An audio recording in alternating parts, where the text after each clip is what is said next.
السلام علیکم ناظرین، آپ حضرات کا میرے یوٹیوب چینل عملیات قرآن JMD کے اندر خوش آمدید۔ دوستو، آج میں آپ حضرات کو بہت ہی بہترین اور مجرب عمل بتاؤں گا۔ آپ حضرات سے بس مؤدبانہ گزارش یہ ہے کہ میری ویڈیو کو لاسٹ تک دیکھیں، اینڈ تک دیکھیں، تاکہ آپ کو بات پوری سمجھ میں آئے اور آپ کو جو میں بتاؤں اس کو اچھی طریقے سے سمجھ لے اور اس پر عمل کرے، وہی کرنے کی کوشش کرے جیسے میں آپ کو بتاؤں۔ تو دوستو، یہ عمل آج جو ہے بہت ہی عجیب عمل ہے، اور یہ ہے چور کے تعلق سے، چور کو پکڑنے کے تعلق سے، چور کی شناخت کے تعلق سے، کہ کسی نے اگر کوئی چیز چوری کر لی ہے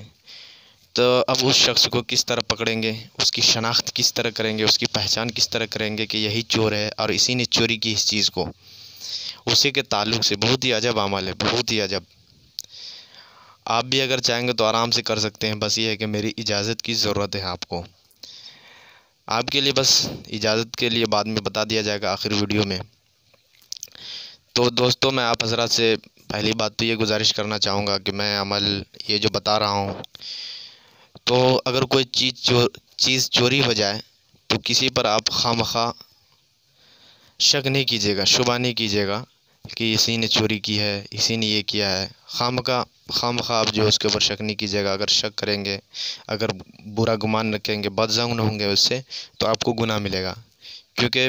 بدظن ہونے سے اللہ تبارک و تعالیٰ نے منع فرمایا ہے۔ آپ کو پہلے اچھی طرح سے معلوم ہونا چاہیے کہ واقعتاً اس نے چوری کی ہے یا نہیں کی ہے، اس کی تحقیق کرنے ہیں آپ کو، سمجھ گئے؟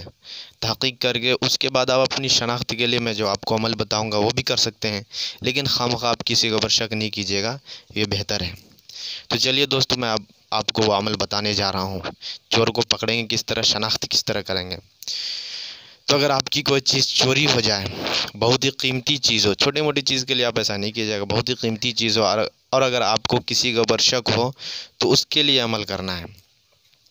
تو آپ نے کرنا کیا ہے، اتوار کے دن،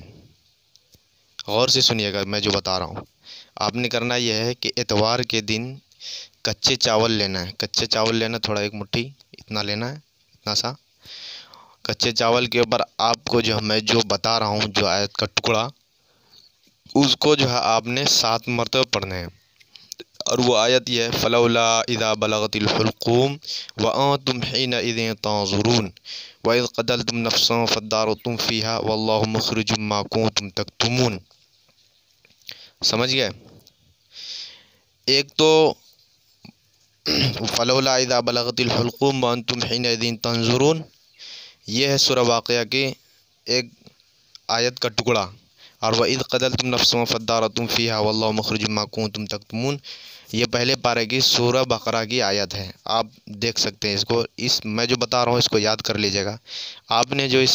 ان دونوں آیت کو 7 مرتبہ پڑھنا ہے، 7 مرتبہ پڑھنے کے بعد اس چاول کے اوپر آپ نے دم کرنا ہے، پھونکنا ہے، پھونکنے کے بعد اب جس شخص کے اوپر اب آپ کو شک ہوا ہے ان کو کھلانا ہے۔ وہ اگر واقعتاً چور ہوگا، اگر اسی نے چوری کی ہوگی تو وہ چاول جو ان کے گلے سے حلق سے نیچے نہیں اترے گا، اگر وہ پھینکنا چاہے گا تو اس کے منہ سے خون نکلے گا۔ تو دوستو، یہ عمل جو ہے آپ کو بہت احتیاط سے، مصلحت سے، حکمت سے کام کرنا ہے، کسی کے اوپر خواہ شک نہیں کرنا ہے، اور آپ کو اس عمل کی اجازت کے لیے سب سے پہلے تو مجھ سے اجازت لینی پڑے گی، آپ کو کمنٹ کر کے مجھ سے پوچھنا پڑے گا، اور دوسری بات یہ ہے کہ اگر آپ میرے چینل پہ نئے ہیں تو میرے چینل کو سبسکرائب کر لیجیے گا، بیل آئیکن کو بھی دبا لیجیے گا، تاکہ ہر نئی ویڈیو کی نوٹیفیکیشن آپ کو بر وقت ملتی رہے، اور آپ کو اس عمل کی اجازت کے لیے وہ کمنٹ کرنا پڑے گا دوستو۔ تو چلیے اگلے ویڈیو کے لیے مجھے اجازت دیجیے، اللہ حافظ، السلام۔